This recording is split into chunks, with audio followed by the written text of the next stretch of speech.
mécanique. Ils étaient ici, dans la classe de technique de la dynamique des fluides. Et ils utilisaient leur paradigme qui veut qu'on peut recapturer et réutiliser l'énergie perdue par les voitures ordinaires. Laissez-moi vous montrer comment. Elle est en fait d'une conception très simple.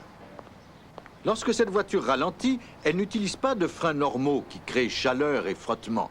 À leur place, les roues arrière font tourner une pompe qui pompe un fluide hydraulique dans cette chambre, accumulant une pression. L'accumulation de cette pression crée une résistance qui ralentit la voiture.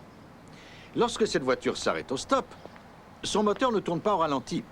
Au lieu de cela, le papillon des gaz s'ouvre à 80% et le moteur fait tourner la pompe hydraulique qui pompe plus de fluide et de pression dans cette chambre d'entreposage. Ce qui fait que lorsque cette voiture commence à accélérer après avoir fait son stop, l'accélération vient non pas du petit moteur, mais de cette énergie emmagasinée dans le cylindre. En fait, je vais vous montrer que je peux accélérer sans faire démarrer le moteur.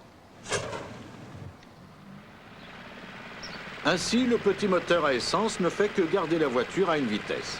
Et dire que sa consommation n'est que de 3 litres au 100, n'est-ce pas ingénieux?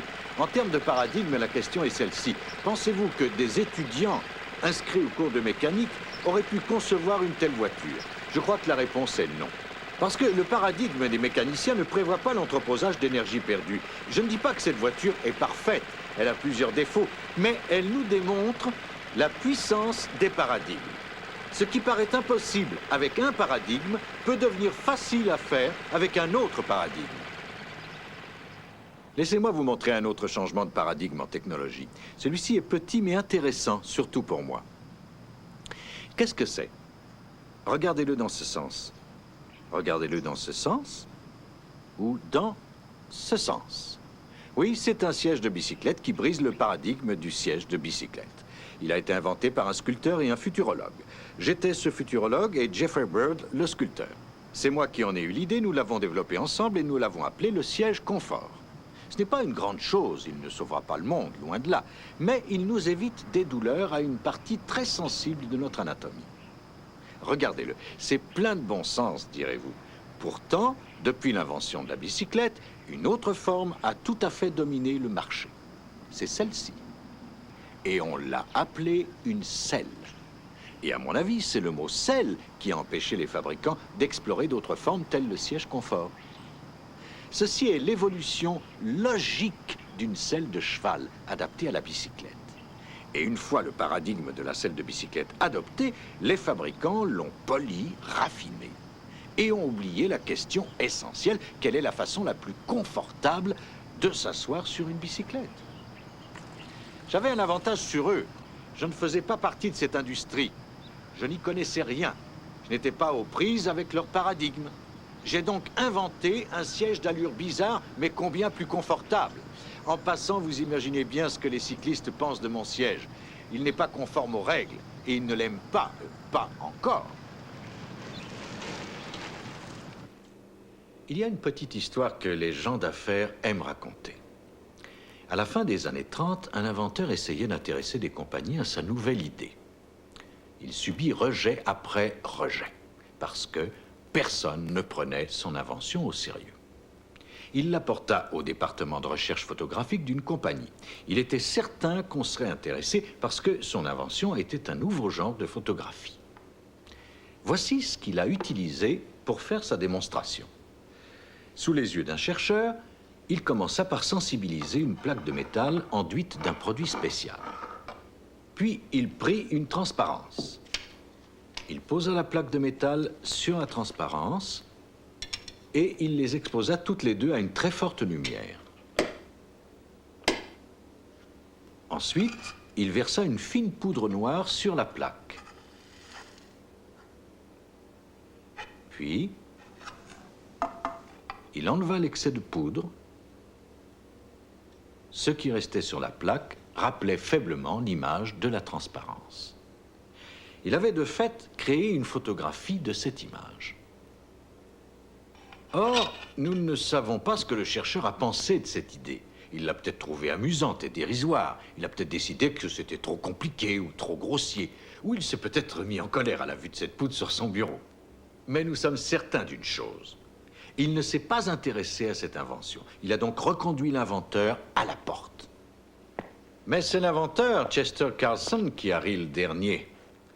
Voici une copie de son brevet original. Sa découverte s'est avérée être l'invention la plus lucrative de toute l'histoire de l'industrie. Ce que Chester Carlson avait inventé était la photographie électrostatique, ou plus simplement la xérographie. Pouvez-vous imaginer un bureau moderne sans photocopieur? Mais le chercheur en photographie ne pouvait pas voir le potentiel de cette invention parce qu'elle n'était pas conforme aux règles de ce que doit être la photographie. Il était incapable de voir au-delà de son paradigme. En conséquence, sa compagnie a raté une des meilleures opportunités d'affaires du XXe siècle. Laissez-moi vous montrer un autre exemple de la puissante influence des paradigmes. Je vais maintenant donner un cours à un groupe d'administrateurs. Je vais vous montrer 3 mots, d'accord? Essayez de vous rappeler le début des années 60. Et demandez-vous quel genre de jugement, d'assertion, de sentiment j'aurais provoqué en prononçant ces 3 mots au début des années 60. Ces 3 mots sont fabriqués au Japon. D'accord. À quoi pensions-nous lorsque nous voyions ces 3 mots en 1960, oui? Camelot. Camelot, oui. Quoi encore? Bon marché. Bon marché, d'accord. Quoi encore? Piètre qualité. Piètre qualité, c'est bon. Piètre qualité. Quoi encore? Une copie. Copie. Ah, ils nous volent. Quoi encore? Sans technologie. Sans technologie, d'accord. Jouet. Bien, jouet. Sans technologie. Jouet. Pensez-vous à autre chose? Imitation. Imitation. Bon, je crois que ça suffit. Bien. Que répondrions-nous aujourd'hui? Qu'est-ce qui vous vient à l'esprit lorsque vous voyez ces 3 mots fabriqués au Japon? Qualité excellente. Qualité excellente, d'accord. Quoi encore? Haute technologie. Haute technologie. Ah, c'est bon. Quoi encore? Dispendieux. Dispendieux. De bon marché à dispendieux, hein? Encore un autre? Leadership. Bien, un autre? Balance commerciale. Un autre? Innovation. Innovation. Quel beau compliment, hein? Quoi encore? D'accord. En fait, nous en avons assez. Qu'est-ce que vous remarquez en faisant la comparaison de ces 2 listes? Les contrastes. Dans la plupart des cas, vous m'avez cité des contraires. Les Japonais font aujourd'hui l'inverse de ce qu'ils faisaient dans les années 60. Ce qui nous amène à notre sujet. Tout ceci représente, à mon avis, un changement de paradigme. Ce qu'ils ont fait, et ceci dès les années 50, lorsque Ed Denning, un Américain, est allé au Japon, c'est qu'ils ont adopté une nouvelle série de règles, ce que nous appelons la production sans défaut, ou encore la gestion à la japonaise, ou bien gestion de participation. Ils ont encouragé la participation de leurs gens dans le perfectionnement des choses. Ainsi, à mon avis, les Japonais ont créé une épidémie de qualité dans le monde entier. Et il nous faut attraper cette maladie. Sans elle, nous risquons de ne pas survivre. Plusieurs me disent, paradigme, c'est une idée brillante, mais est-ce utile? Je vous le demande. Il y a une vérité cruciale et profonde qui se cache derrière chaque exemple de paradigme que vous avez vu.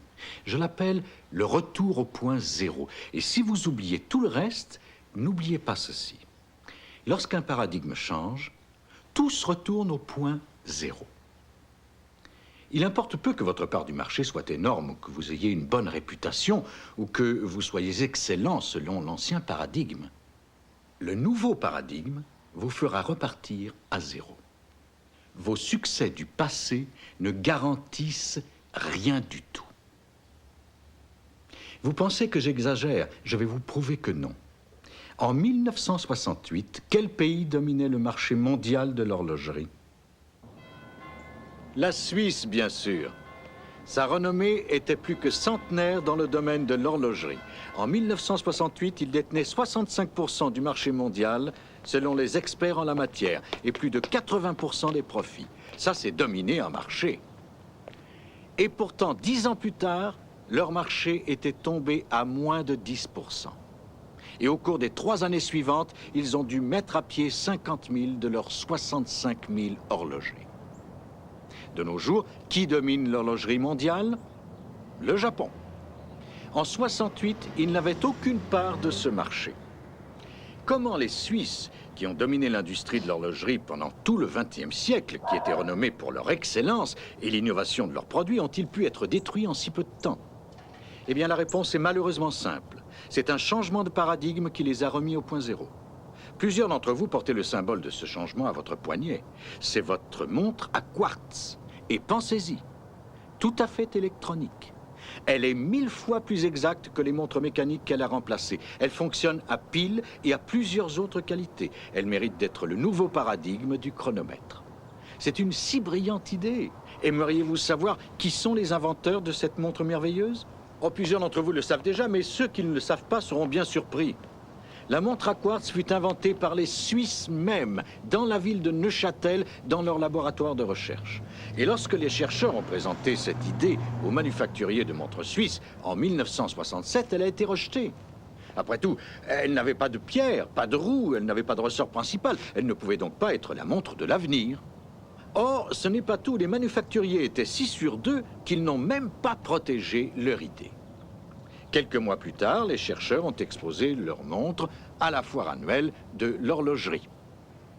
Texas Instruments of America et Seiko du Japon sont passés par là, y ont jeté un coup d'œil et ils sont entrés dans l'histoire. Qu'est-ce qui a empêché les Suisses d'apprécier cette merveilleuse invention de leurs propres compatriotes?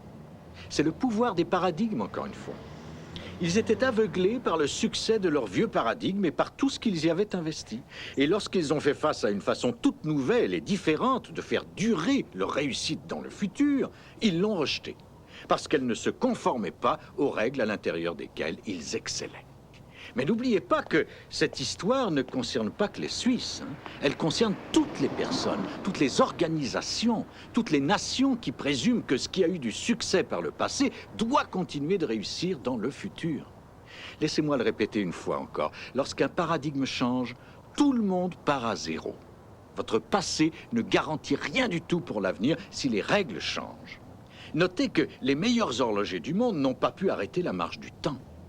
En fait, si vous n'êtes pas vigilant, vos réussites du passé peuvent bloquer votre vision du futur. Et c'est pourquoi il est important de vous ouvrir l'esprit aux nouvelles idées, d'avoir la volonté d'explorer des façons différentes de faire. Parce qu'il n'y a que la largeur d'esprit qui puisse vous aider à garder une porte ouverte sur le futur. J'aurai encore d'autres exemples, il y en a plus de 350 dans mes dossiers, mais ce qu'il faut retenir, c'est que les paradigmes affectent nos prises de décision et notre jugement de façon dramatique, en influençant nos perceptions. Et la conclusion me paraît claire, si nous voulons prendre de bonnes décisions pour le futur, ou anticiper le futur avec succès, nous devons être capables de reconnaître nos paradigmes actuels et être prêts à regarder au-delà de ces paradigmes. C'est qu'un paradigme est une épée à deux tranchants. Lorsque vous le faites tournoyer dans un sens, il coupe l'information qui est conforme à ses règles en une infinité de petits détails. Mais si vous le faites tournoyer dans l'autre sens, il vous coupera des informations qui vont à l'encontre du paradigme. Ce que vous voyez le mieux est ce que vous êtes supposé voir, tout comme les Suisses. Et vous voyez mal, ou alors pas du tout, les données qui ne sont pas conformes au paradigme. Et maintenant, je vais vous faire part de mes observations sur les paradigmes. En premier lieu, ils sont très répandus. Nous en avons dans presque tous nos domaines d'activité, dans notre vie professionnelle, personnelle, spirituelle ou sociale. Bien, en second lieu, les paradigmes ont leur utilité. Vous avez cru que je n'aimais pas les paradigmes à cause de tout ce que je viens de dire, mais il n'en est rien. En fait, ils nous montrent ce qui est important et ce qui ne l'est pas. Ils nous aident à mettre le doigt sur les problèmes importants. Ensuite, ils nous donnent des règles pour nous aider à résoudre ces problèmes.